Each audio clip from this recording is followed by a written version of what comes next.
Everything that we do that is impacting us negatively is coming from something we've experienced. Everything. So it's essential that we live lifestyles of mind management so that we can observe ourselves. So if I, for example, I've trained myself to do this, if I start noticing a certain pattern in my behaviors and I notice that there's maybe some jealousy emerging or some envy, I'm very quick to observe it now. And I'm not saying I'm a saint at all, but far from it. I'm just saying I've trained myself, and I'm proud that I've trained myself, and I'm saying it because you can do this. I think you gotta have a dream. The School of Greatness. Really? Yeah. Please welcome Lewis Howes. I'm excited about having you here because I feel like people are struggling in relationships right now. Yeah. There's a lot of confusion, and I feel like a lot of it has to do with the way we think and how our minds and our brains are wired around love. So I'm curious, can you start us off by talking about why and how we are wired for love as human beings, and why it is so challenging for so many people to find and attract healthy love?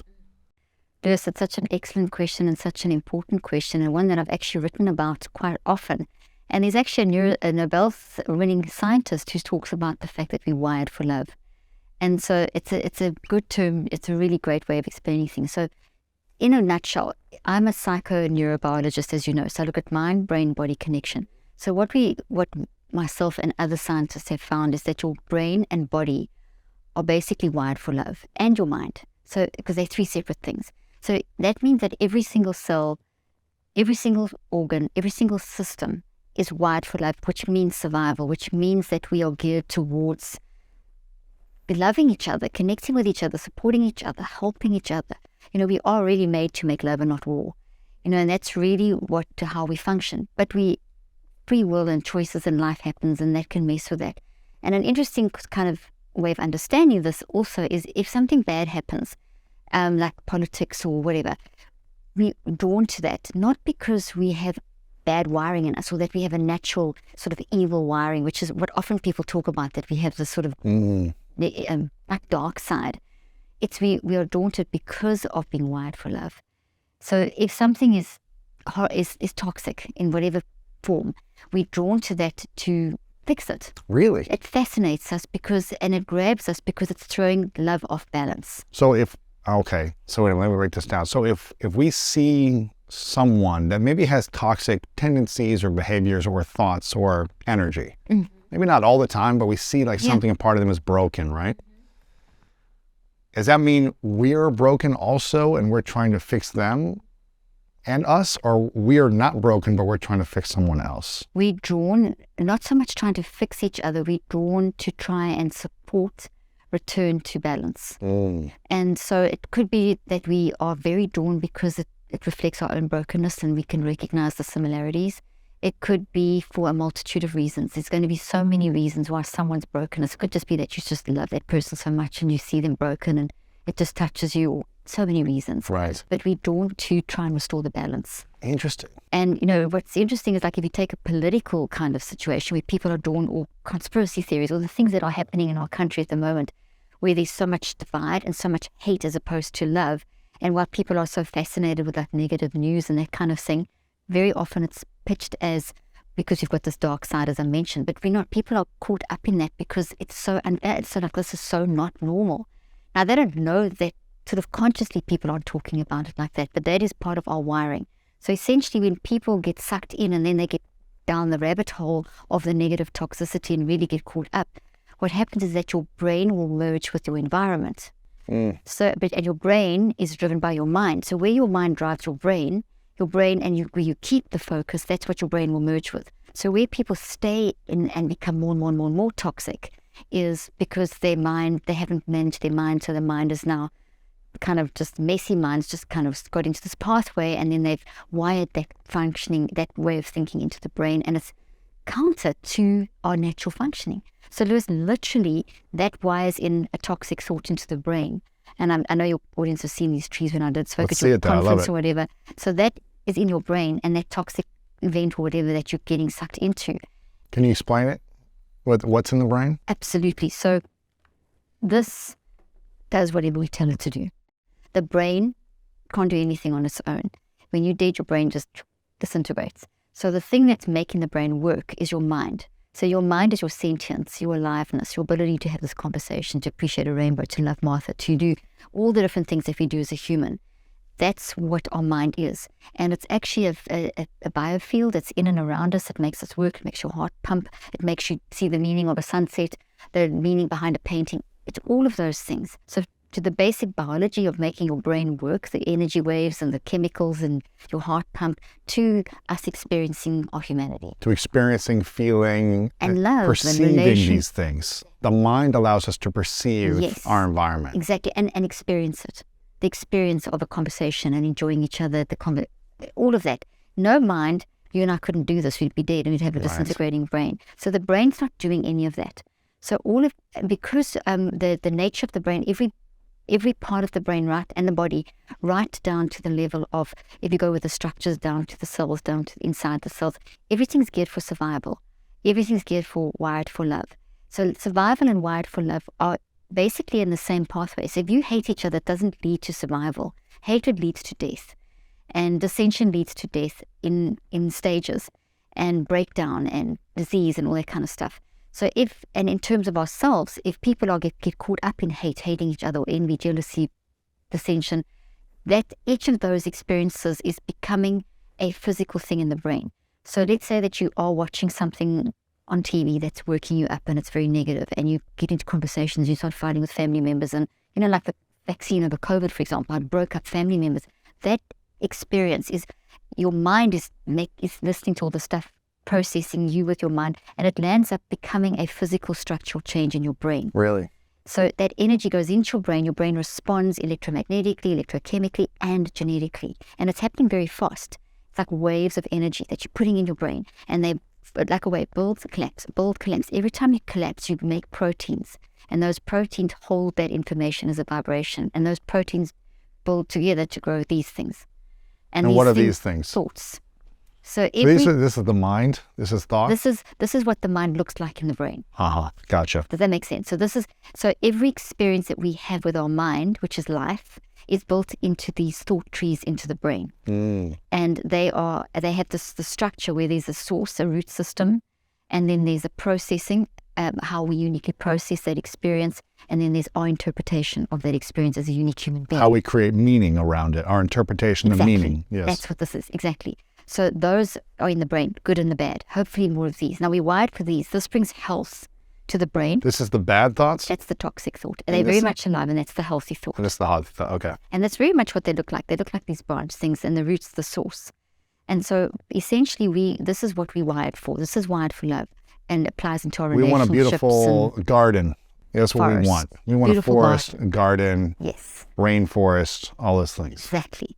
And at the core of who we are, this wired for love nature that we see as these healthy trees in the brain, healthy functioning of all the cells and the organs and so on of the body, and also in the actual cells of the body, right down into the depths of the cells, health and love and survival kind of all go together. Okay. So as soon as something happens, like a toxic relationship or a toxic focus of whatever it may be, we build these instead of these. We build negative thoughts, toxic thoughts over healthy thoughts. Exactly.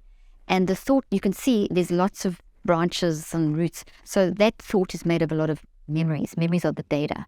So this is the whole conversation, or the details is the data. So and the similar data clusters together to form thoughts. So if you think of it, the data are the memories. So memories are the details of the thoughts. So thoughts are made of root memories and interpretation memories. Does that make sense? Yes. Okay, so this is what the brain's designed for. So if these go into the brain, the immune system of the brain says, hey, that's pathogen. That's like a pathogen. That's like the COVID virus. That's toxic. It's toxic. So it sends out immune factors in exactly the same way as if it was a COVID virus in your body, or whatever, in any kind of virus or bacteria or something that's threatening your survival. Your immune system kicks in, we all understand that, and sends out immune factors that creates inflammation around that area. In the brain. In the brain and the body, depending on where it's. So first, if it's toxic thought, first in the brain. So good question. Let's reverse this. Here's the toxic experience, lands up in the brain as this. In the mind, it's a field, but it's not a nice sine wave. It's a crazy, chaotic energy wave. And in the body, it's a change inside the actual structure of the cell in an area called a microtubule. and the microtubules inside the cell, and those microtubules are made of proteins, and those proteins hold the vibrations of information. They hold the memory. They hold the memory. Right. So you build the main memory in your brain, and that works very closely with your mind. And then as it builds in your brain sends instruction, and it builds in all other 37 to 100 trillion cells, or however many we have in your body. So it's a slightly different type of memory, but it builds into, the data is built into every cell of our body. That's why we have body memory. Okay, that's why we can feel the pain, and not just in our mind, but in our body. And when we say, I feel the pain in my mind, you are. Those waves will give you a headache. The actual physical damage in your brain that this is causing, you feel it. So what I'm hearing you say is the mind is an energy field. Yes, we call it a biofield. A biofield. And it's, how far does it expand from the body? Not sure, but Like an arm's length maybe, or a few feet? I think at this stage in science, we're not sure, but it's probably kind of our arm's length. Yes. And so it's a biofield, an energy field. Yes. The mind is there. Yes, And and it's embodied. It goes around and through. Around and through you. Yes. And when we experience something, we see an event, someone says something to us, we interpret it. It could be a bad thing, but we could interpret it good, and it could have a positive effect, or it could be a bad thing, and we really hold on to this negative thought, We're going to right? build one of the two. We build one of these kind of negative thought trees. Yes. When that happens, then it's not going to have a frequency in this biofield that is calm and peaceful. Yeah. This harmonious frequency. It's going to be a chaotic frequency. It's going to be chaotic. And when we have a chaotic frequency in the mind or biofield, it will also penetrate the physical field. Exactly. And it'll cause stress, it'll cause overwhelm, it'll cause fear, scarcity, Exactly. lack, defensiveness, all these different things. All these different things. Got it. That's brilliant. You did that brilliantly. And you can, no, that was brilliant. Great. Thank you. You made it simpler than what I did. It was really good. So that also, what there's research that, there's mind-blowing research out there, but there's research that's being done that shows that these thought trees, if you go inside, these are the dendrites, this is a neuron. If you go inside, that's where you find these, what we call these microtubules that are made of these proteins that actually store the memories, the vibration, the data. Yeah. So it's basically inside, not the outside of the neuron. You go inside, you find these special proteins that roll up, they're like beads, and they roll up into these like sheets. And inside there, you've got this vibration, which is like an aromatic ring. And that's what's the memory. And it can constantly change. They build and rebuild. Now, they do this building and rebuilding in the brain. In the body, they're more like a railway track. So they're kind of fixed, and then they go through a different process of change. Now, I know I'm going into detail, but they found resonance that is similar to music, that these vibrations in the microtubules produce resonance, like a harmonious resonance or a non-harmonious resonance. So this would be a harmonious resonance, unique to the individual, and this would be a non-harmonious resonance. And what they've even found, and this is research that's like still pretty new, is that it kind of lines up with the universe in terms of planetary movement of stars. Wow. And they are drawing lines. The frequencies, through. yeah. There's Sir Roger Penrose, for example, is a mathematician who's won Nobel Prizes, and he's a phenomenal. He's actually been showing how this kind of works. Sure. And so whatever. So that's another whole.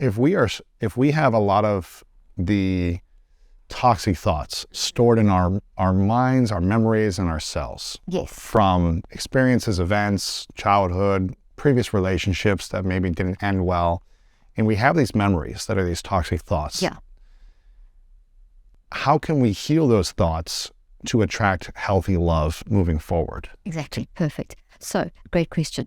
So essentially what will happen is if these are unresolved issues from a toxic relationship, so let's say that you had a really bad marriage or you've had a really bad whatever, and there's all the experience is stored in this. So that's the source as it's happening, and that's your interpretation. And there's a great strong chance that your interpretation of things like I don't deserve love, or I'll never have love, or I can't trust that person, or, there's always is it too good to be true, or is it, looking for the shoe to drop, and and then holding back and hesitating to commit, and all those kinds of things. So that's what's in here because of that. And there's this distorted processing. This, not only is it affecting your actual relationship, but you are actually increasing the vulnerability of your brain and body to disease by 35 to 98%. Wow, really? Over time, yeah. It's cumulative over time. Now, I know you've interviewed Lisa Epple, so her and I are communicating and going to be doing some work together, hopefully in the future. And I've done work on telomeres as well, based on her research and has shown that with mind management, you can actually grow telomeres and make them healthy within 9-week cycles. And an unhealthy telomere is what you're going to see in this kind of tree. A healthy telomere is what you can see in here. So if you've got a toxic issue you haven't dealt with, not only is it affecting the relationship, but it's shortening your telomeres. It's changing your inflammation. It's affecting your hypothalamic pituitary axis. It's affecting everything, so that over time, the weakened telomeres make weakened cells, which make weakened systems, which make weakened bodies. Vulnerability. So it's not something that, the point I'm making, Lewis, is that we can't actually sit with those issues. We've got to deal with them because we are shortening our telomeres. We are increasing our vulnerability to disease and illness over time. So, wow. How can we, if we don't manage these toxic thoughts and memories from previous relationships that have hurt us or caused us harm or frustration, and sometimes when we end a relationship, it can be devastating. It can take years to recover sometimes. If we don't learn to heal these toxic thoughts, you carry that into the relationship. Is it possible to create a healthy relationship in the next one? Yes, it is. So if we don't heal these thoughts, it's no, possible. Not if we don't heal them. It's that always going to stick. Sorry, I didn't listen properly. Yeah. So is it if we don't heal these toxic thoughts from previous relationship, is it possible to have a healthy relationship in the future if we don't heal them? No. That's really? It's going to affect us. So the person isn't going to change in front of us, the next person, and be better than the previous? We've got to change ourselves. We've got to change ourselves, because what will happen is if we don't heal that, we're going to always look for that. We're going to externalize this, and we're going to be looking for the lack that this has created in that person. And because it's not their issue, it's yours, they're never going to satisfy that. So you're going to go from relationship to relationship looking for something that's missing in you. Wow. So you have to change your relationship with yourself before you can change your relationship with someone else. So you're not going to fix everything before a relationship, because there's certain triggers in a relationship that you have to process and go through. They'll be triggered. Mac and I have been married 35 years, and we're still working through things. And then we realize, hey, that's actually coming from, just the other day we talked, that issue has actually come from like way back when. That's something that, in his childhood, that kind of clash with, you know what I'm saying? Sure. So we didn't heal everything before we got married, but we healed a lot before we got married. And that, so the biggest issues that we will, obviously, the most obvious ones you'll work on first. But a lot of people don't even want to work on those. And a lot of people's coping mechanism is one of, you know what, it's not me, that's the problem. Right, it's the other person. Or they say, I need that from that person, and I'm looking for that from that person. So that's why I say that if you go into a relationship like that, it's not going to work. It's going to be a very challenging, it may last, but it's never going to, you may even get married. You may even find that you stay married but at some point things crash. And but it may not be healthy. Yeah, it may be toxic. Yeah. Exactly. And then if you have kids along the way, they get more stressful. It's more stressful. And so why, you mentioned this in the beginning, that why do we attract certain people? You were saying like we attract someone that might have something broken inside of them so we can bring harmony or balance? What were you saying? So basically as humans, humanity, or the way we are, because of a wired for love nature in the mind, brain and body, when something is off, we're drawn to that to restore balance. So that's why very often you'll see, you may recognize your brokenness, which is one of the comments you made in someone else, and that could draw you to them. Or it could be that you just see something that you didn't really experience, but it could have triggered something or didn't trigger something. But just the mere fact that you're human, there's a desire to help. That's what people go in. That's what people look at what you've done with your life. You help people. Right. One of your biggest features about you as a person is you have a desire to constantly help others. Mm-hmm. And that's very authentic and very real. And people see that very clearly in you. But when it happens, here's the interesting thing. You hear this in,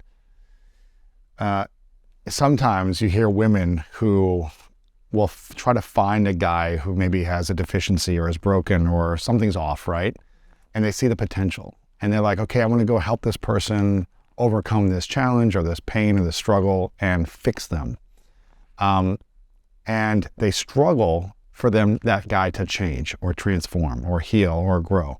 Or when they do transform, then there's nothing else to fix, or they try to reinvent new problems to fix in them. So what happens when a woman who is not healed finds a healthy man, a man who's working on himself, who wants to grow, who's doing it independently, but doesn't need like all this fixing?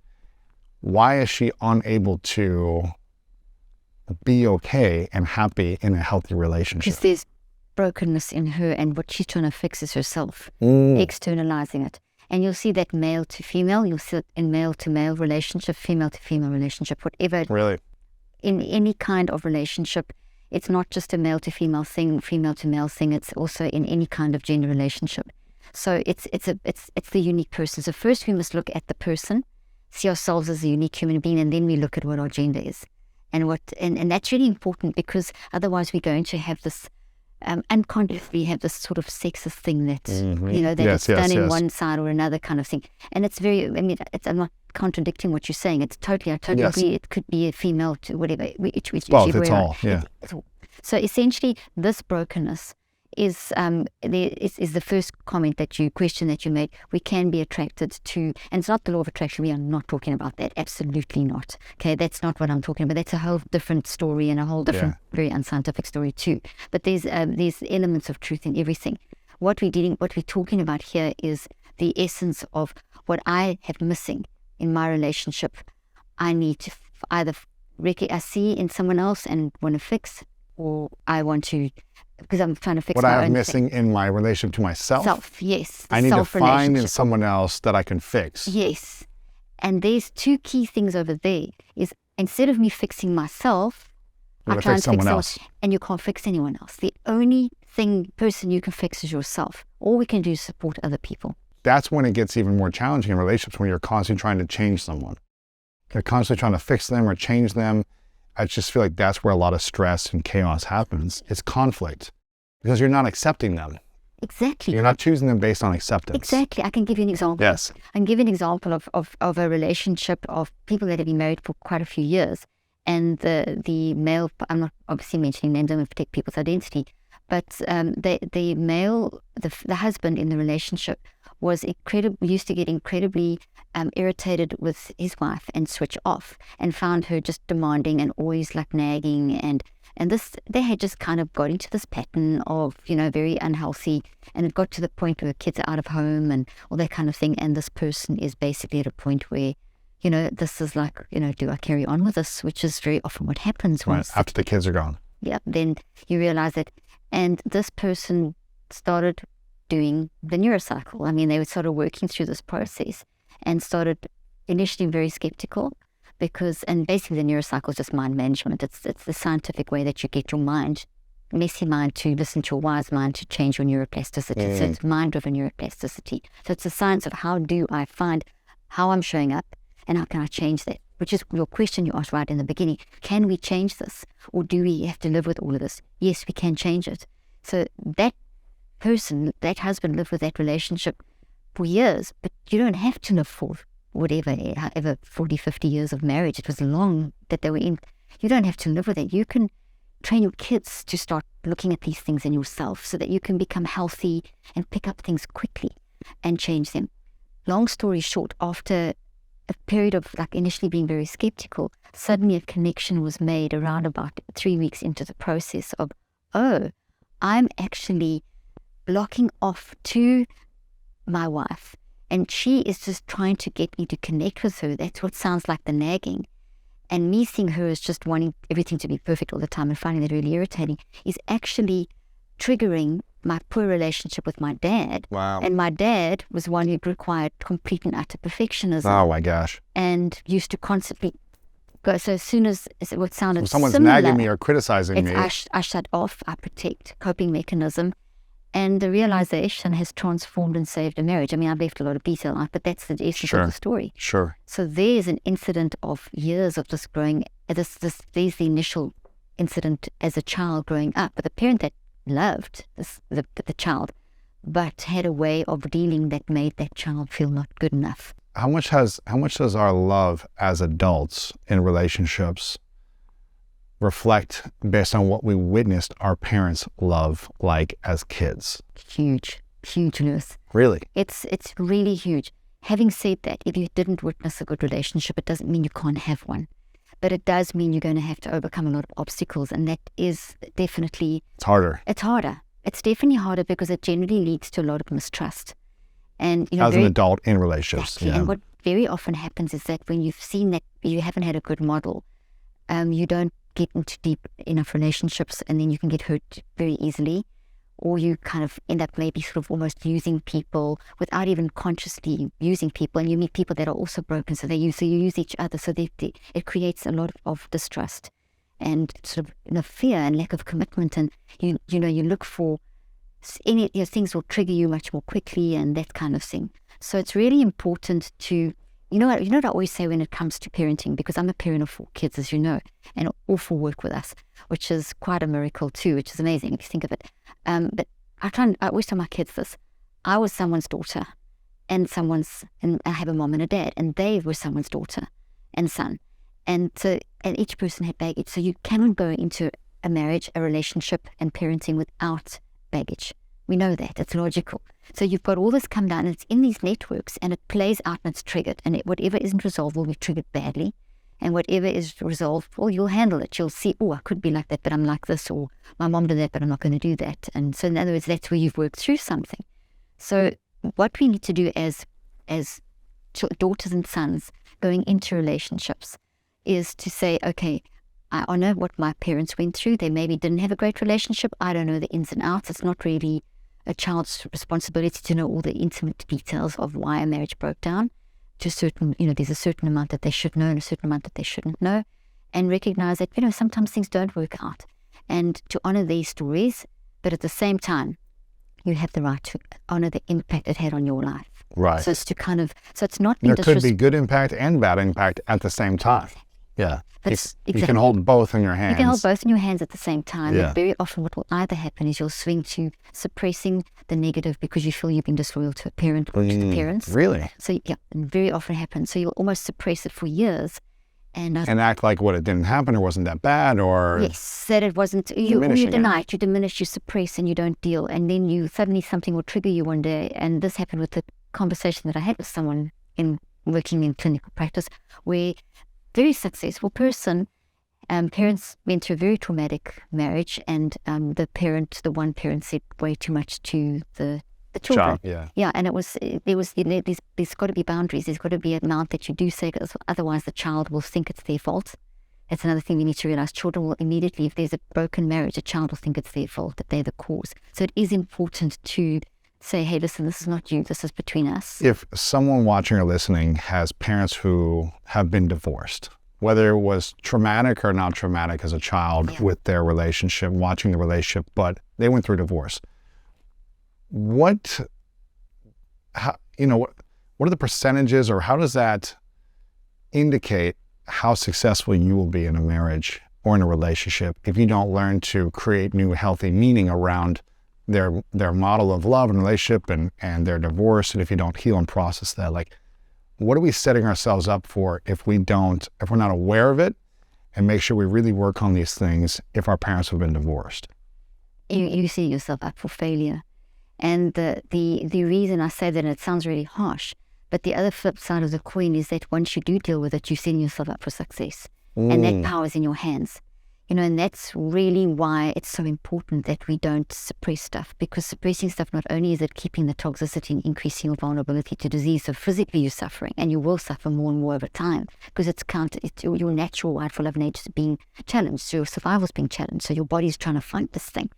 But at the same time, you are going to kind of boomerang from one bad relationship into the next because you haven't dealt with the core issue. But once you start dealing with it, the beauty of you can have, look at this example, the first example I gave, you can have a 50-year marriage and 50 years of a toxic pattern that really was problematic, and you can heal that and have the last however many years you've got left in a very healthy relationship. So the hope, Lewis, is in the fact that we can change, but there is work involved. There is no pill that's going to fix it. There is the work involved. What happens to the brain then when we see our parents that have harmony at home, they hold hands, they kiss, they dance, they love each other, they show affection, versus what happens in the brain when we see distance, passive-aggressive energy between our parents, yelling, screaming, slamming of doors, no affection between each other as a model? What happens to the brain with those two instances? Such a good question. So basically, observing your parents as a child, that's you're modeling that relationship. So your relationships that's your model.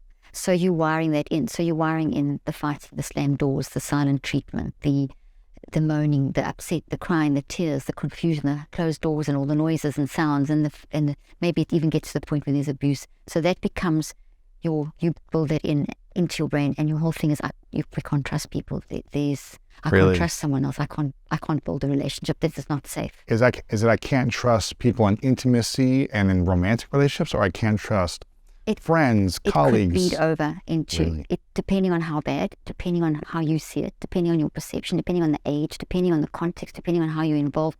All those factors will influence how it's going to play out into your future. And so it could, some people it will just mean that it's everything. They just live a life of completely this. And that, sorry, just quickly, I know you've got a question. No, go ahead. A lot of narcissistic type behavior, if you track back, it's complete distrust of all people. Wow. And I'm not condoning it because it's very destructive behavior patterns that people really suffer from. But it's trying to control the uncontrollable that they have. So very often, if you track back, you'll see that there's been a model that has been very bad at some point. And they may, on the outside, their upbringing may have looked perfect, like they may have had money and good schools and put together and dressed well, and yes, but the inside wasn't, them as a person wasn't validated. The ability to, hey, I came home, I was bullied today, I'm sad. They weren't allowed to process emotions. So their coping mechanism was one of, I'm going to control people. I don't trust anyone, so I am going to run the shots here, run the show, and that can lead to narcissistic type behavior. Wow. So that's just a side note. And is there a certain attachment styles that we will have in relationships based on the model we witness from our parents? For sure. So attachment styles research has been done in a very limited, with a limited group of people, but its applicability is pretty good.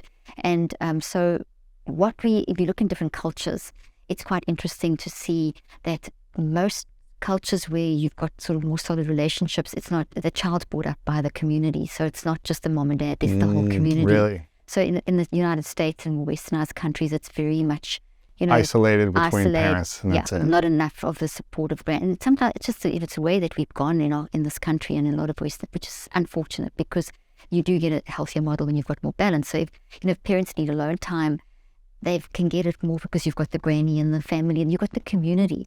So a lot of pressure on parents that leads to arguments that could have been probably resolved if they had a bit more time alone, and the child maybe wouldn't have missed as much. So we have got society now that needs, if we need to look at our societal structures, our work structures and that kind of thing, that put that kind of pressure on families. That's definitely putting pressure that are in a pressure cooker, that people are living in a little bit of a pressure cooker, which I think is leading to problems in relationships that probably wouldn't have been there if they had more of a community. Right. So in terms of how, there's so many questions going through my head now. So to bring us back to your question. The attachment styles was current attachment one. Styles. So in the community, we're going to have a slightly more balanced attachment style versus if it's just, if we're raised by a community or aunts and uncles and friends. It's more realistic. It's more like, okay, they're arguing again, give them some time, let me go sit with granny. Because we're not needing the love and affection from one person. Is that right? Or we get it from a community, but if you're in this very isolated, insular type environment, where does the parent explode safely? There's no safe environment for a child. Exactly. There's no safe environment. There's no safe environment for the parent. So, and you are going to explode. It's very normal to have those arguments. So that's the ideal. It's not what's happening. So what do we do now? How do we deal with that? You have to be honest with your kids. You have to, and what Mac and I tried this, and we got it right and we got it wrong, but we got it right, I think, a lot of the time, was we do have very different opinions about a lot of things. And both of us are Italian and background and explosive. So we did have arguments. I mean, it's easy when kids are around and the pressures of raising kids and working. Yeah, 4 kids, that's a lot. It's a lot. And both of us working and whatever, it's a lot. And we moved countries with young kids. And so, but what we did what we did right, we did a lot wrong, but what we did right was if we had an argument, we would never just leave it. We would go to the kids, we would apologize. We would we gave them permission to tell us when we were upsetting them. So they would say, hey, listen, can you just stop? You know you're going to make up. Can you just resolve this? Or mom, really this, or dad, that. We gave them permission to actually, like from an outside point of view, saying, hey, you are impacting us. This is really upsetting us. Interesting. And this is, and reminding us that, hey, you do, like, okay, so let me go back a step. If you have an argument, you need to tell your kids, okay, we had an argument about X, obviously language, age appropriate, and also within boundaries. They don't need all the details. Yes. We had an argument, we disagreed on this. I didn't like Dad's reaction. Dad didn't like my reaction. I did this, it bugged him. He did this, it bugged me. This is how we resolved it, and this is what we're going to do. That's a neurocycle. We went through all 5 steps of the neurocycle. Once we cool down and calm down and we use the neurocycle individually on ourselves and then on each other, then we would, and I didn't call it the neurocycle then because that's a new name, but that process we applied, and it was a God-saving thing. It was a life-saving thing in our marriage because it helped us to stand back, calm down, evaluate, what am I really fighting about? What is, take memento mori concept. What happens if both of us are dead tomorrow, one of us is dead? What would we do right now? And so we would resolve it. And, we would let our kids know we're still trying to resolve it. So there may still be a bit of argument or whatever, but this is where we're going. This is our resolution. We still love each other. Kids need that. Even an adult child needs that. If there's an argument, if Mac and I have an argument now, we still do it. We'll still say, hey, we love each other. Dad irritated me about this. Sorry about that. Sorry. We tell them. So that's what we can do in our insular environments that we live in this day and age. We can go through that process of modeling to a child, listen, it's normal to have arguments. We have bad days. We are a mess. No one's perfect. We're not perfect. We do not expect you to be perfect. But let's talk about, okay, it's a horrible argument. I'm so sorry. We should not have yelled. It was scary for you. Tell us how you feel. Get it out. And go through the sequence. Don't just blurb it all out. Be ordered. The big thing, nurse, about healing in a relationship to have healthy future relationships is not just get the kids to talk about emotions or mix it all up. Very organized. Let's talk about, this is how I felt. This is what my emotion was. This is what I said. This is what I did. 4 categories of signals. Very organized. I'm going to talk about how we felt, our emotions, our behaviors, our bodily sensations, and our perspectives. So we were both mad and irritated. We yelled and spoke too loudly and used ugly body language, or leaning in or whatever. Our perspective was that we were very irritated with each other, and our bodies were very tense. Our shoulders were raised. We spoke with loud voices. That's how analytical you get. And then you say, why? Well, why was we disagreed about this concept? Dad said something that I didn't like. He didn't listen to my answer. Whatever it was. So we then, put the why down. Then what you should do is the third step is to then get that out on paper, and write that out or visualize it or something. So it's a state where so once you've gathered awareness and reflected, gather awareness of all those signals, reflect on them, which is the why of those signals. Very ordered. Your brain, the psychoneurobiology responds to order, sequence. You throw it all at once, it's chaos. And that's what a lot of people do, and that's what a lot of us do in our relationships and arguments. But if you break things down and you can get calm, you can get your neurophysiology under wraps, and you can work through. Third thing is, what Mac and I will do is, if we have an argument, is we'll write it down. We'll text each other. We'll get all those thoughts out. We'll do it on a piece of paper, depending on what we're solving, how big, how small, whatever. But there's a writing phase where we're pouring our things out. Then there's a recheck phase. Okay, you said that, I said that, that was the trigger, this is what we did. This is the problem, how can we solve it in the future? What's our action? Okay, this is what we're going to practice. And then we tell that to the kids, and then we do it. Say, look, we're trying this. Okay, guys, this is what we need to do. If you see us not doing it, just remind us. So you give them empowerment to, okay, they'll resolve it. They'll get through this one. It's horrible. We don't like it, but we can end it quicker if we remind them of their active reach, which is step 5. Wow. And that sounds like a very idealized thing, and it's a skill that you're going to learn. Like you're an athlete. You have to practice it. You have to try it. Yeah. And it'll take you 63 days to set it up in your home system, because it takes that long to form a habit, not 21, not 4 days, not 1 neurocycle. You're going to have to consistently practice for at least 63 to 66 days. And I've done a lot of research. I'm doing another big study at the moment, looking at the time and the pattern of complex habit formation, not just the little things like drink your green juice or wash your hands or make sure you get to the gym, but the complex, like relationships. How long does it take to rewire a pattern so that you can have it change how it impacts your relationship? If someone's in a broken relationship right now, maybe they've been arguing for years or fighting, they don't, maybe they have good weeks and then there's a bad week, and it's this cycle of good and bad, up and down, and it just feels like it's draining or exhausting. What can they do to start healing the relationship, to start healing individually and the relationship to create harmony in the future.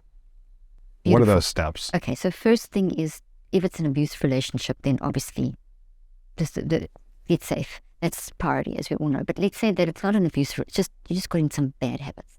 Both of you are doing bad habits. Both There's of a lot you are of trying to love, fix the but- other person. Both of you are. But you're still together because there's love. Yes. There's a desire to be together. So if it's that, so that's the scenario. Okay. So the first thing to do is to get into some good practices that will help calm your neurophysiology down. So I call that brain preparation. Kind of your nervous system, or Calming the entire neurophysiology. So that when your mind, you've got a calm, wise mind that's always active and always on your side. Then we have our messy mind that's in the relationship. It's in the moment. It's the in the moment messy mind. the reactive. Reactive learning. It's very normal. It's like experimental, and it sometimes goes really messy, and other times it kind of gets it right and whatever. So it needs a lot of guidance, and that's our wired for love nature is our wise mind. So the first thing is that when we're in that messy mind state, that's sending all this messy energy through the brain, and it's triggering all kinds of, Toxic thoughts, Just think yeah. of an argument when you start, some stupid thing gets you going, and then you end up arguing. What am I even arguing Exactly. about? What's the point in the first place? Exactly. Well, why did I even bring that stupid thing up? We resolved that years ago. Why am I bringing that up now? That's what will happen if you don't calm down on neurophysiology. So it's get your neurophysiology calm first. And you can do that with meditation, breathing, with exercise, gym workout, with creating space that, okay, we're both too hot now. Let's Need just some fresh air. Yeah. get some fresh air. Let's resolve this at a later. Let's create mental, physical space. There's so many ways of doing that. There's so many great sort of meditative breathing. Yes. Find something that works for you. It may not be the same thing. Mac and I like to just create space, and I like to do a 3-7 breathing thing that gets my neurophysiology under control. So you breathe in for 3 and out for 7. So it's, and if you do that 7 times, you'll feel high. But it's great because you push so much oxygen to the front of your brain, and it's a very good way of calming down your neurophysiology. You can do that in 10 seconds. I call it a 10-second pause. You can do it for 60 to 90 seconds. So it's 10 seconds that you do 6 to 9 times. Great little formula for calming down neurophysiology. Wow, that's great. That's a fail-safe we always use. Really good fail-safe. Like, we are a family-run business. All of us are involved. It's very easy to argue with family. So when we all get hit up, which we do, because we're all very Italian, we do a 10-second pause, and we will go out the room, grab a cup of coffee, and then come back and reconvene.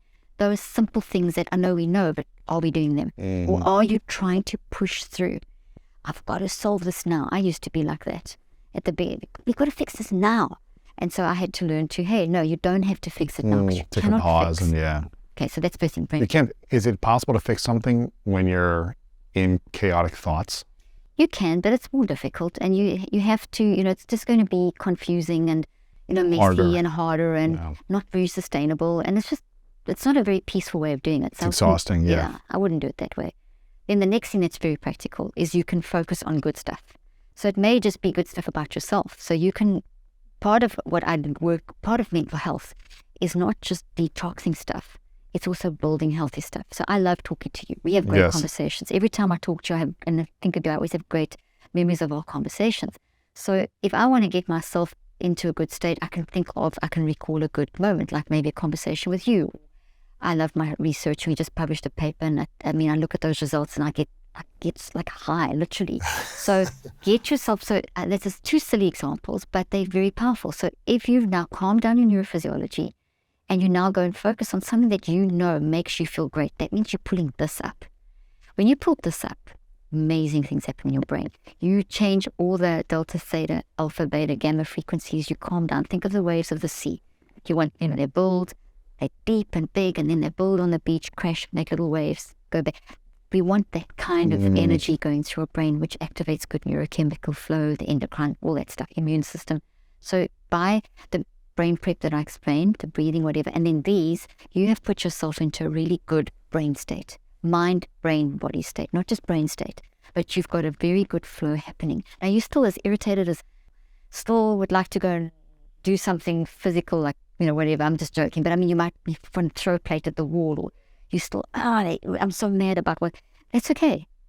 It's okay to be messy. So third thing, tell yourself it's okay to be a mess. It's okay, I can be a mess. it's okay for us, it's normal, but how am I going to manage the mess? So give yourself permission to be the mess, feel the mess, analyze the mess. I'm frustrated. What's my emotion? What's my body feeling? What's my perspective in this moment? What am I doing? So you go through, it's okay to be a mess and do a little mini neurocycle, go through, why am I feeling like this? Write a few things down. Do a recheck. Okay, this has happened. What can I do? Action. Okay, I'm ready to talk. See what I've just done? Yeah. So step 1 is brain prep. Step 2 is think of something good. This has activated our natural resilience. We are not fragile. We are resilient. We are much more resilient than we realize. But if we take on the current zeitgeist that we break and it almost wrecked us for life, we're going to become fragile, which we're not. We're going to mask our natural resilience. We are pretty amazing as humans. Look at the stories of people surviving and getting through stuff. And then we need to draw on that. We need to unmask our resilience. So these steps, the brain prep, focusing on something about yourself. And then you could also add up to this, not just focusing on your own good stuff. You could think of something great about your partner. You could think, whatever. Think of a great memory, which is a really good addition. And that people hear before, but, I'm sure you've heard that before, but it's doing this great stuff in your brain. Then do a neurocycle on yourself. You can do this in 3 minutes, in 10 minutes, in an hour, whatever. Wow. Then reconvene and say, okay, now we're going to do this as a neurocycle. I have a whole relationship podcast where I went through in detail of how to actually, what to say, guidelines of what to say at each step. And we can talk about some of those. Right. I'm curious. I love all this. And the thing that came up for me is, what happens if we want love, we want to be in a relationship, we want connection, we want intimacy, but we don't believe we're deserving of love? What will happen then? Such a great question. And it just reminds me, as you're talking, you're just prompting all these clinical experiences I've had. Very successful, incredible person, and one of those people that could get anything in their life, okay, and just wonderful in every single way. Thank you. And just could not keep a relationship going. Always start off well and everything, and at the end of the day, the core issue, once this person had worked through, was that they didn't deserve love. And it came, unfortunately, a lot of it comes from childhood. Really? And it's not everything, because you can have a great childhood and really trust in love, and then go into a really bad first marriage or first relationship. How does and that? A person can break you. And Really? I can give you an example of So it could be you could have a great childhood, great parents, great childhood. model of love. Total. But you get into a relationship, you fully trust and accept and love someone. Because that's what you've seen. You throw everything. And so you expect they're going to do the same for you, and then it doesn't go your way. Exactly. And then you don't, and then that could potentially set you up to think, I'm not deserving of love. Yes, especially if it happens in your adolescent years. 12 to 18 is the most difficult part of the entire human life cycle. So, and that's where we are interested in forming our relationships. That's where romantic relationships are what we desire. Up until then, it's more friendship-based. It could be earlier, 10, 11. You can have little boyfriend, girlfriend things, but it's more just community, connection, deep friendship, something starting. But those years are, and you're at that age, your relationship with your friends and potential partners are not more important, but are more important than your parenting. Wow. They supersede. In terms of relationships, in terms of the formation of who I am. Wow. So at that stage, that's, so you can have this great foundation. And then you... Amazing parents, no trauma. Yeah. Fun all the time, peace, harmony, and home. Sorted it out, did the real thing, just great parents, had their own messed up lives, but took responsibility, said sorry, did all that stuff. Right. And then you get into a relationship where someone who's broken is attracted to you, and you're attracted to them, and you swept off your feet either way, and their brokenness is put onto you in your informative years, and you get told you're not good enough. Oh, what happens when we believe what's wrong that? with you? And at that stage where you are so like you forming yourself, you're forming your choice to identity in terms of others, relationships, me in the world, in terms of that drive for love. So if you're told you're never going to get a relationship. Or you get rejected, or you get dumped, or you get cheated on as a teen. How does someone overcome that feeling of I'm not deserving of love? So that is a hard one. So to start, all of it's hard, but is to find the source. So what you very often is as an adult, and it's very often in the 20s and 30s where you start doing this work, and it can happen. I'm not saying always, I'm not generalizing, but very often, because that's when you kind of get through school and whatever you do, and you get into the workspace and you start actually really forming deeper relationships, and then you start getting to the point where you're thinking, okay, well, why? My friends are getting married. You know, that everyone around me is in relationships and I'm the only one who's not in a relationship. Well, I can't seem to keep a relationship. What's wrong with me? That's when you start seeing those signals, patterns. That's when you need to sit down and do the work over 63 days and multiple cycles of 63 days. And then you'll get to the point where you'll see, okay, what is the root? The root was either a childhood issue or an adolescent issue. Maybe it was you were the new kid in town and everyone laughed at you because you wore glasses and they just, said you never, what you were mocked. So you were too scared to actually show that guy that or that girl that you like them. And you were too scared because you were so quiet, whatever. And that was the source of there's so many reasons. There was I can tell a story of someone else who was one of 4 kids and it was the only girl, 3 boys. Kind of almost like seemingly perfect home. I mean, there's never any perfect whatever. Right. But kind of got it more or less okay. Yes. Bit of religious stuff going on there, but still. But the boys were very sporty and very, and the father just, like always was totally sporty. So it was like a big deal. But this was not a sporty little girl. But to get the father's recognition, this little girl had to be like one of the boys. Also, she thought. And so purposefully, like almost made herself mirror, the hat on backwards and baggy clothes and Tomboy. didn't want to tomboy. Didn't want to feminize and that kind of stuff and didn't want to, not that there's anything wrong with that, but her objective was not a healthy one. It was trying to fit in to be accepted. And her perception, once we got to the root, was, well, I was never accepted, but never accepted by I thought that I had to be like a boy for my father to love me. And that was a huge thing. But it was so interesting. What really triggered that, this kid was about 5 or 6, already doing this, already reading the room and thinking this was the answer. And they were sitting, and some stranger came up. They were sitting at some restaurant, and this kid was dressed up like one of the boys. And someone said, "Oh, what a cute little boy!" And that broke her because Wow, it was she remembered confirmation that she's not good enough as a female. That even outside people are saying, "Oh, I accept you because you're a cute little boy." Wow. So that led to years of self-abuse, self-hurt, sexual promiscuity. Isn't it crazy that broken marriages? Yeah. Isn't it crazy that one thing we hear from That a friend, very a sibling, vulnerable, a parent, an outsider, a schoolmate, a teacher, it could stick with us for decades, forever. Now imagine, Lewis, though, if Oh my God. that person could have, and this is what triggered me to write the current book that I have on children with all these stories that I can tell. That person, I remember saying to me, if only I had known how to say to my parents, am I only loved if I'm a Wow. boy? I feel sad because you don't seem to love me unless I'm like a boy. Or that man made me sad because that man made me say, I've got to be a boy. Or, Daddy, do you love me even though I'm a girl? That child didn't know how to say that, didn't have the language, didn't have the tools. So what I'm trying to create, and we know that the mental health situation is for a multitude of reasons. We're not individualistic society, social media, AI. I mean, our generation's facing our problems. Every generation faces their issues. Every generation thinks what we worse than the previous one. Right. No, we're not. We're just facing our unique problems. Yes. What we need in this generation with our kids so that they have decent relationships is, and it starts with having a decent relationship with themselves, is we have to have a way of them being able to process and express their feelings. So that 5-year-old needs to be able to say, hey, I feel sad, or have a point of contact, something. So you can teach a child as young as 2 how to do this, Lewis. My youngest patients in my practice were 2 and 3 years of age, and you can teach them how to identify their signals, Wow. detox, and to make it really easy. That's what I've done in the latest book, this one, How to Help Your Child Clean Up Their Mental Mess. But we created this character. I actually created this character 25 years ago. I had a Disney artist create this character, and we had it all updated. So the book, if you flip through, you'll see there's multiple images of Brainy. This is a character we've created called Brainy. Uh-huh.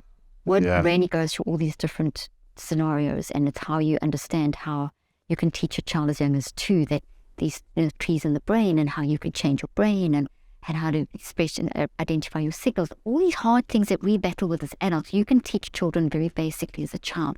So we created a toy. So for example, let's say you have a 2-year-old who is sitting at, let's take a 5 or 6-year-old, and they're at school, daycare, or whatever, at kindergarten, and someone constantly comes up and knocks their toy tower over that they're building, and then next day pulls their heel in the playground. There's a series of teasing going on. And that child most likely has, and I'm talking of another clinical case, has been abused at home by terrible physical abuse, but it's taking it out on the most vulnerable person in the playground. Then that child comes home and takes it out on the most vulnerable person in the family, which is the younger brother, who's maybe 2 or 3 years of age. And so now we see a perfect home environment with all the love and dealing with all the issues, but this child's now starting to bully the younger child, and quite badly, so that there's this terrible sibling rivalry. Where does bullying come from? Like, why do most people start to bully other kids? It's a coping mechanism from abuse. Really? So it's Could one be of those- verbal or emotional or Yes, sexual or yes. physical abuse? Yes. So it's coming from any level of 8, 9, 10 traumas. If you think of a scale of 1 to 10, 8, 9, 10 would be your extreme traumas. And persistent bullying that's breaking a person down would fall under that category. Any kind of abuse would fall under that sort of category. So when bullying is one behavior in amongst those 4 signals I keep talking about, that is energy that's built up, that's self-hatred. And self-hatred, therefore, is now blasting out. And they're repeating a pattern. So bully has been bullied. And so it's a persistent pattern that goes through generations. They don't know how to process their emotions in a healthy way, so this is how they get it out. Exactly. That's how they're getting it out. So a bully has been abused in some way. Yes, and they've been bullied or have been bullied or are being bullied. And so they're just taking it out. So you can't treat the bully by punishing the bully. You've got to actually help resolve why the bully's doing the bullying in the first place. And so you'd start with a child in your home that's bullying the little brother and find out, okay, well, let's now, and this is key. You need to make a person feel validated, because you need to say to that child, whether or an adult, this is not who you are. These behaviors that I'm seeing that are impacting us, the rest of the family, yourself, your friends, or whatever, this is not who you are. I know that because I know you are. I know who you are. I love you. So in other words, you divorce the behavior from the person. And that's really critical to create that safe space. So look, I'm going to help you work through this. This is no judgment, but let's talk about this. Let's talk about how, you can't hurt your brother or sister or whatever. But at the same time, I recognize that this is not who you are. So you're doing this for a reason. So you've got to stop hurting, and we're going to put boundaries in place for that. But I'm also going to help you understand what's going on, and you're going to help me understand. Wow. And then you take them through a process of a neurocycle. You have a contact point. So I've created things like toys, coloring books, that character, that if a child is not able to verbalize, which they're not until they're old enough to have the language, and even then they don't have the words often. But if you have a key contact point or a point in your house where, like you have a sitting room and you watch TV and that's your place of relaxation, you need a mind management place in your home. You've got a gym, you've got a whatever. You need a mind management center in your home, which could be a beautiful little couch or a little beanbag and next to a pretty plant, something that you as a family create and choose. And you everyone, feel safe. Adults say, yeah. Whenever you go there's no judgment, there's only safety. And if someone's sitting there, they're needing support. So creating that environment and then having, like a toy like this, a young child, it's often easier to say, oh, shame, Brainy was bullied today and he's so sad. And, so I see that Brainy's angry. And so you transfer that over to the toy, then the child can enact and carry it out and show you what's happening. And then it divorces it from them directly, and it enables them to try and enact that without feeling threatened or scared or externalizing. And you can also model for yourself, oh, mommy feels sad today and this happened. And so you model and you actually walk through the 5 steps without saying them, but you do that and you model. So that allows them to have the space. Oh, mommy also sometimes gets mad, or dad also sometimes gets mad, or uncle also. But you in that space. Now that idea of creating a mind management space, or a neurocycle space, whatever you want, or a brainy space, whatever you want to call it, and I've got these examples in the book, came from a study done in Zimbabwe years ago, where I was actually born, called bench therapy. And it was a granny on a bench in a tribe, in a country that has no money for current modern mental health, and actually has better mental health than any westernized country, because our current model doesn't make things better, it actually makes things worse, and the science is there to prove that. And all that this granny did, Lewis, was sit on a bench and create a safe space for people to listen. It was so successful that King's University and Harvard did a study on it. And I heard about this years ago when I was early in my research, and I started adapting and applying it in my practice and working with families and sort of setting this up and whatever. And so now you don't have to have a bench. You can have anything. It could be a bench in the flowers. It could, whatever. Create that space. As a family, find it. When you've got very young kids, you can get little boxes, fill them up with pictures that you cut out of emotions, behaviors, perspectives, bodily sensations. So when a child comes from school and they can't verbalize, or they're just so overwhelmed, they go to that corner, they pick up brainy or other toys, and they can act it out. It's safe. Doesn't matter what they do there, no judgment. That's a cry for help. Pull out the picture. They can use pictures to show. So you create a sense of communication. So that little girl whose friend said, oh, what a cute little boy, could have gone to that neurocycle corner, whatever you want to call it, mind management, mental health, whatever you want to call it, picked up a toy and maybe demonstrated and made Brainy cry, and then mommy says, well, why is Brainy crying? You see what I'm saying? Sure, yeah. And you start there at 2 and 3. By the time you've got a 10-year-old, they're going to adolescence prepared for the terrors of adolescence. Right. And the Well, I just think challenges. I just think learning to process emotions at an early age can help you immensely as an adult. I never learned how to process emotions until I was 30. The emotions I processed was anger, right? And that came out in sports or physical contact or reactions. See, all your energy transferred, it never 100%. transferred. Yeah. And once I lost the safe environment, sports, to do that, then it was just like, oh, what do I do with this? And so I had to learn over the last decade how to process and really create a safe space for me to process with me and then with others. Or a relationship and then, with yourself. Exactly. But if you've been married for 35 years now, you've been doing this work for, I think, almost 40 years, is that right? This research and science.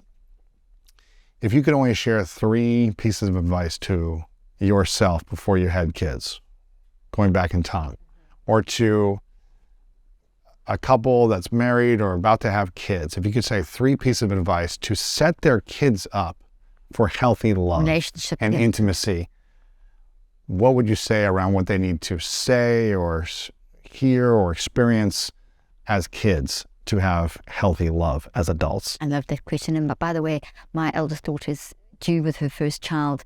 Her and her husband are expecting their first child on 20th of August. I'll be a granny then. Amazing. So this is the kind of conversations we're having. And with them, well, the first thing I would say is to make sure that you understand how to process your own emotions.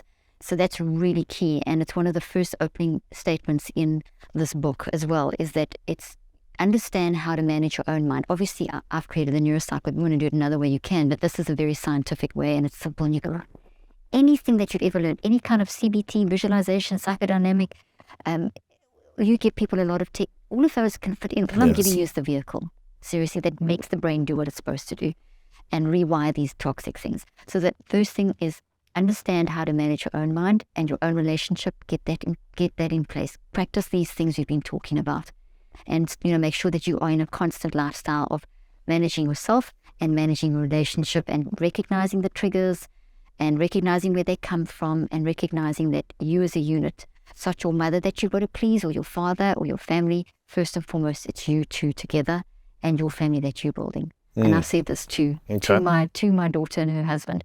And then the second thing would be create a space in your home that is where your child can do this bench therapy, neurocycle, mind management, get it set up from young. Obviously, a newborn baby is not going to respond like that, but I'm talking about a child from around about 2. But learn about this. Make sure that you're an expert, and in terms of understanding how to get your mind managed, and then create that space.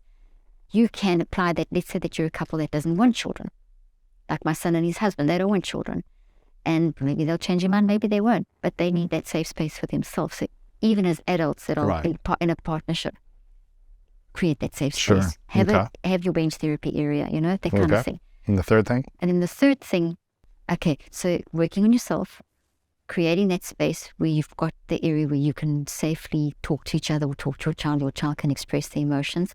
Third thing, allow yourself to be a mess. Tell yourself it's okay to be a mess. And follow that up with, but I'm going to manage the mess. Give yourself and give your partner and give your children permission to be a mess. In that being a permission to be a mess, we then look at how we show up in our emotions and behaviors and so on, and looking at life and all that kind of stuff, not as Caroline or you, Lewis, but as something that's reflecting something I'm going through. So I always value you. It's okay to be a mess. You're going through something. I value you. So that person's identity is key. That's where the it's okay to be a mess comes in. I work with I have clinically worked with a lot of people that try to die by suicide, and family victims, families that have been left behind, and the survivors. The key thing there is a relationship with self. It's self-hatred, and you track back, it's coming from all these different things that have attacked their self-worth. Self-worth is utterly critical. Really? What happens if we have a low self-worth before we enter a relationship? We're going to develop patterns that like narcissistic type patterns, or people-pleasing, Abandoning ourselves. for one of those kind of bad behaviors Really? that will then can exacerbate a lot of self-hate can come out in self-harm, cutting oneself, diet, controlling what you're eating. Here's the challenging thing. When we see a friend, a family member, someone we care about that says negative things in themselves, that we see them, their mood cycles are extreme. They could be happy, but then in low places and like at home for weeks, and then maybe even doing things to harm themselves. How can a friend, a family member actually communicate so they feel heard, supported, and seen to start improving their life when it seems like it's so hard sometimes to get people to get out of it? Yeah. How can you support and love people that harm themselves so frequently? Thank you for asking such an important question. Yeah.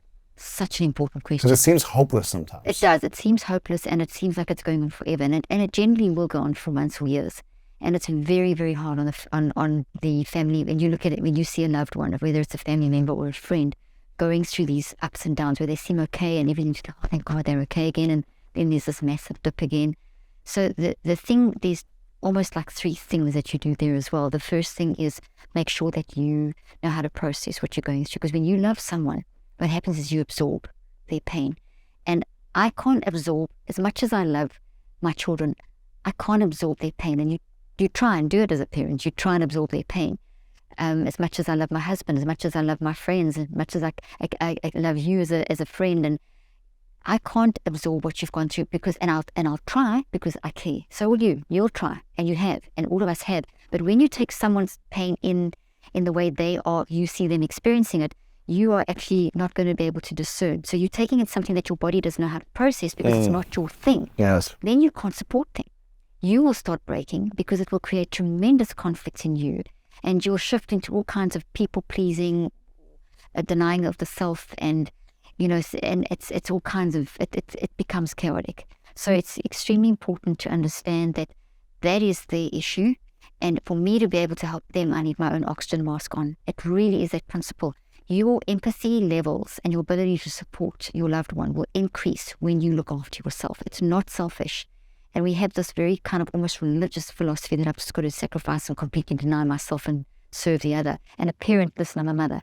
It feels natural, but it feels like you should be doing. But you cannot help your child if you're broken and if you're so worn out. So you have to be there, but you need to be there 24/7. So how can I be there for my kids 24/7? I have to make sure that I'm strong in myself. Yes. And I'm strong with my relationship with Mac. Then otherwise I'm going to crash. And that person that you love knows that you are the person that they can really get that support from. They see you crashing, that makes them feel shame and guilt. And then a very negative cycle set up. So that's very key, is don't be scared to look after yourself. Very Right. important. Then the next thing is to be, and this is the hardest part, to just be there for them. Really? It's to be there for them. It's to... Don't try to tell them what to do. Don't try to give them advice. No. Just It's if be they there. can't get out of bed, sit in bed with them. Wow. Put the TV on for them. Take them food. Say, hey, do you want me just to, walk to the bathroom and take you to the bathroom? I can sit outside the bathroom door. So don't shame, don't coach, don't give advice. Don't ever say things like, God, this has been going on for so long. When are you going to get over this? Also, very important, have a place where you can go out of the home or out of that place, or if they're not living with you, whatever, that someone that you can talk to, a therapist, a good friend, that you can go and explode. You don't mean the words you're going to say. Right. Just got to get it out. I can't believe they're doing this. What are they doing? Yeah. It's hurting me. It's You hurting me. need a neurocycle on your own, but you need a neurocycle with someone else. You need to go, and it could be a friend. It doesn't have to be a therapist. It can be, you don't have to be a therapist to help each other. Right. That's the key. That's what I try and do with my work, is empower people to realize how we have inside of us. And when you go to someone, that's what peer support is so good. Yes. Kids are getting great support on social media that are stopping them committing suicide because they're speaking to a peer and they say, my parents are fighting with them, I can't handle it anymore, I'm going to kill myself. And their peer group is saying to them, no, don't do that. And they're supporting them through it. There's the power of just listening and saying, hey, I'm here for you. I'll talk, just tell me your feelings. I don't know how to advise you. I'm the same age as you, but you know what? I'm here for you.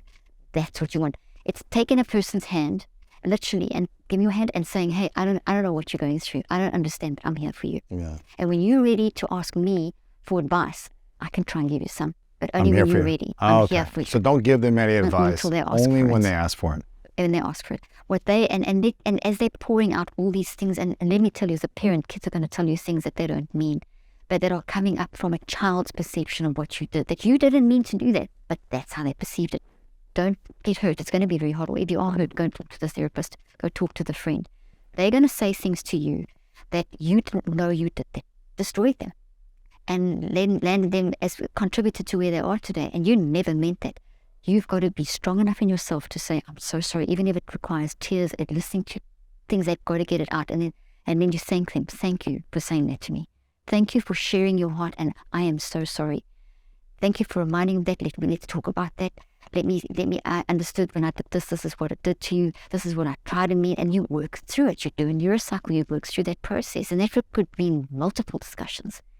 And they can go up and down. They might come back and say, things seem to be resolved. And then they come back with another thing. And you as the parent, or you as the best friend, or you as the loved uncle, or whatever you are that's close to that person, or granny, or the caregiver, that's the person that generally very often gets the most attack. Because you're the person that's supposed to fix them. And no one can fix them. But when we're broken, please fix me, is the cry coming from someone's heart. And we can't fix them. And they can get mad at you for not fixing them. And that's okay. So you've got to be strong enough to handle that. Man. Get all these things. Sorry, am I saying too much? No, it's great. I love it. So, I mean, if someone feels broken in an intimate relationship, are they usually more reactive to the partner if they're not feeling like the partner's helping fix them? Definitely could be. They can either be more reactive in that they are verbally more reactive and, maybe make demands like that seem crazy demands, yeah. Or they seem possessive or whatever. Or they could withdraw. They could go silent and give you the silent treatment and withhold sort of sexual intimacy and, all kinds of things for kind of to get some level of control. Right. There's those aspects. So yes, and as a partner, do you feel your partner has some kind of weird behaviors towards you? Well, it's time to talk, and it's time to say, hey, listen, let's go to that safe space.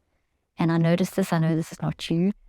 Is there something I'm doing or saying? Is there something that you have triggered, or is there something in your life? Maybe it's not me. Maybe something's happening at work or with your mom or your dad or your best friend, and you just don't feel that I'm here enough to listen to you. Here we are in our talking space or safe space or mind management corner or neurocycle corner, whatever you want to call it. Let's talk, and I see you doing this. Have I understood you correctly? And so it's tell a person what you see, lovingly, kindly, in the safe space, and say, am I correct? Have I read the situation correctly? Am I correct me if I'm wrong? I see you doing this, and I know it's not you. You say, so you always validate, always acknowledge, always listen, always compassion, kindness, in love. You talk about wired for love. We have got to immerse in love. Yes. And what about, where do you believe that the root of insecurity or jealousy comes from in relationships? Is that a wound from the past that makes us insecure or jealous in our current relationship, or where does that come from? Everything that we do that is impacting us negatively is coming from something we've experienced. Everything. And so we need to live lifestyles of managing our reactions. So we are very capable of standing back and observing ourselves 24/7. Well, you're sleeping when you sleep at night, but then if you do this during the day, your nighttime, when you sleep, our mind and brain are doing housekeeping. And so when we manage our mind well during the day, we get really good advice. When we sleep, we get really good cleaning, a good cleanup. So it's essential that we live lifestyles of mind management so that we can observe ourselves. So if I, for example, I've trained myself to do this, if I start noticing a certain pattern in my behaviors, and I notice that there's maybe some jealousy emerging or some envy, I'm very quick to observe it now. And I'm not saying I'm a saint at all, far from it. I'm just saying I've trained myself, and I'm proud that I've trained myself, and I'm saying it because you can do this. Yeah. And it's not just me. There's millions of people now that we reach, and I hear this all the time, and I saw this in my practice. So I'll observe myself. I watch.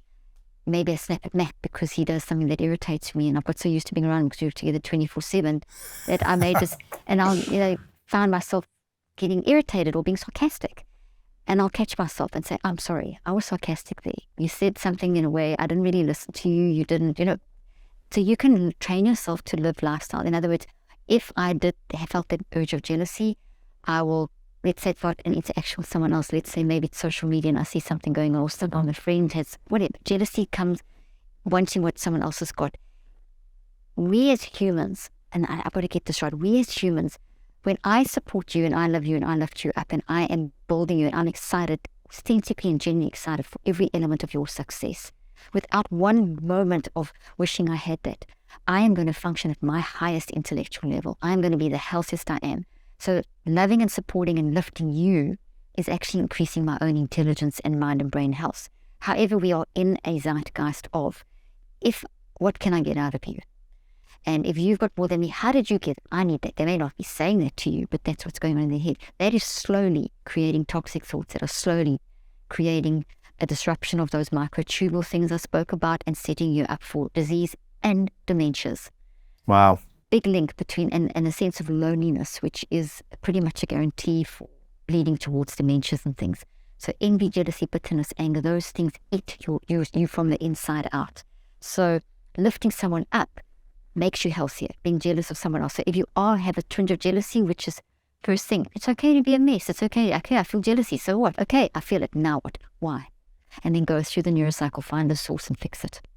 I love this. I feel like we can go on for a long time about this stuff. Is there anything else that you think people should know about how to end toxic thoughts, to get into healthy relationships or relationships in general? Any other?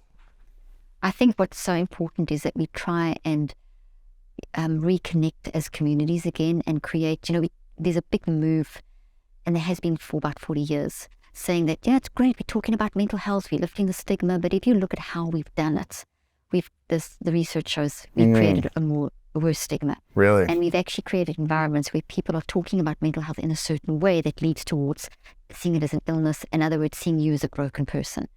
Now, if I go to a dinner party and I walk in and say, I've just had this another label, I'm now bipolar and this and schizophrenia and blah, blah, blah, everyone at the dinner table is going to kind of be wary, and you're not going to, when you go into a job interview and say that. But if you go to that dinner and you say, I just had such a rough few weeks, and I just seen these patterns in my life, and I, went through this whole sort of exploration, and I found out, hey, these patterns are coming from something, and whatever, how much ever you want to share, but in other words, you tell your story, everyone will lean in, and everyone will say, hey, wow, this happened to, and everyone will start sharing stories in this community and support and advice and interaction. That's healthy mental health talk, whether it's among an adult, a child, a baby, an adolescent, 2-year-old, whatever. That for me is huge, that we need to create genuine safe spaces. Yeah. Not this, I haven't met, it's okay to say it's an illness like diabetes, and that makes the stigma go away. And if we can talk about diabetes, no one criticizes you if you've got diabetes. Why do they criticize you if you've got bipolar? Bipolar doesn't even exist. And now, please, I'm not dishonoring the fact that people have mood swings. But if I just say you have bipolar, all I've done is reduce something massive in your life that's absolutely huge, bigger than this room, into just a little label. I totally invalidated you. But if I say, okay, tell me about this bipolar that you say you've got a diagnosis. What do you mean? And then you describe a set of behaviors. Then I would say, okay, so what you're describing is that you have certain behaviors going on in your life with these emotions, stuff feels in your body. So if that's the case, what's going on? Let's find out why. What's your story? What has happened? Then I've actually tuned in and I've listened to you. That's what I'm talking about. Right. That's validating a person. That's recognizing that person who can't get out of bed for 3 weeks or 4 weeks or 2 years, or listening to them, what I spoke about earlier on. That's the validation we need. So I'm, in a nutshell, saying that all these mental health labels reduce something that's massive into something that's not massive and put it into a disease level. That's not good. We've got to come back to our humanity. We've got to see it's huge. If someone's in a panic attack, or someone's depressed, or someone's got these mood swings, or someone's battling to focus or battling to function in, we need to listen to their stories. We need to sit down and connect and communicate and create safe spaces for extreme trauma, which has created extreme behavior changes that they can't really split back in society very well. And they need a couple of weeks or months or whatever to just talk safely in a safe space. Talk it out, process it, exactly, get it exactly. That for me would be critical. It will lead to very healthy partnerships between people. Caroline, I love you. I love your message. I love everything you're doing to help people. If you've enjoyed this, make sure to leave a comment of the biggest moment, takeaway on YouTube or over on audio as well. Leave us a comment there. If you want more about how to master your mind in relationships and intimacy, then leave a comment on YouTube that you want another part 2 of this episode. If you've got kids or you're about to have kids, make sure you get this book, How to Help Your Child Clean Up Their Mental Mess, a guide to building resilience and managing mental health.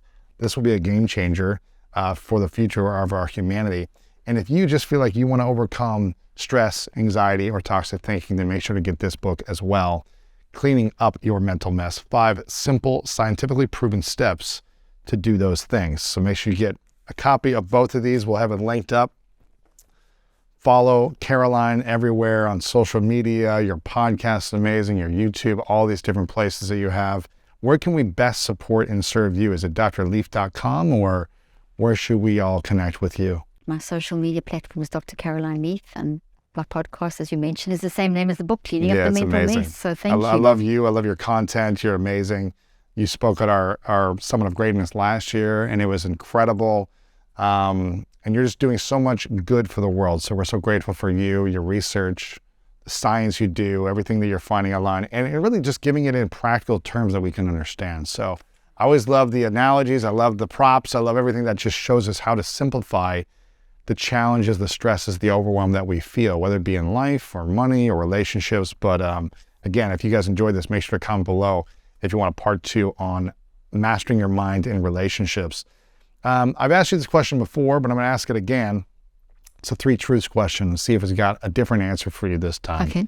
Imagine it's your last day on Earth many years away, and for whatever reason, you can't leave behind any content or this book or any message you've ever put out there. It's got to go with you to the next place.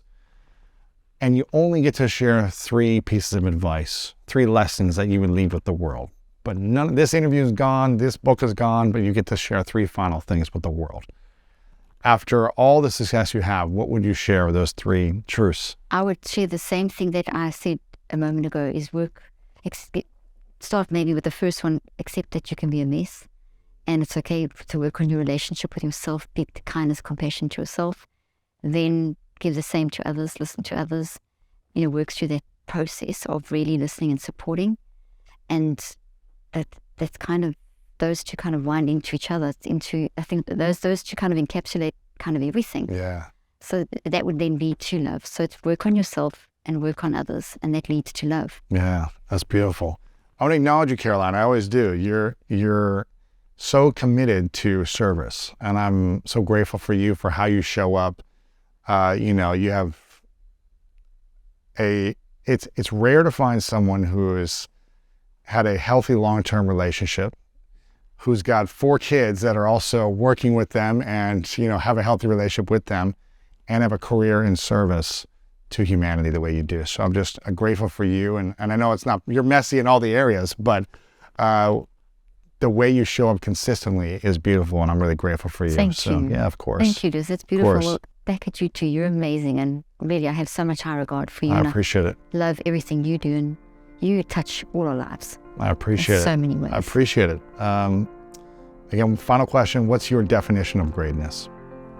Oh, I love this question you always ask me. Someone who actually has a good relationship with themselves. But this is the mindset that I have trained myself to come into. So I can go into an acute trauma in that mind. I'm still crying. I'm still freaking out. Right. But I'm freaking out in this zone where I now know, because I know that I need wisdom. I need to be able to tap into that. And I cannot get through this chaos, this chaotic brain and body and mind, unless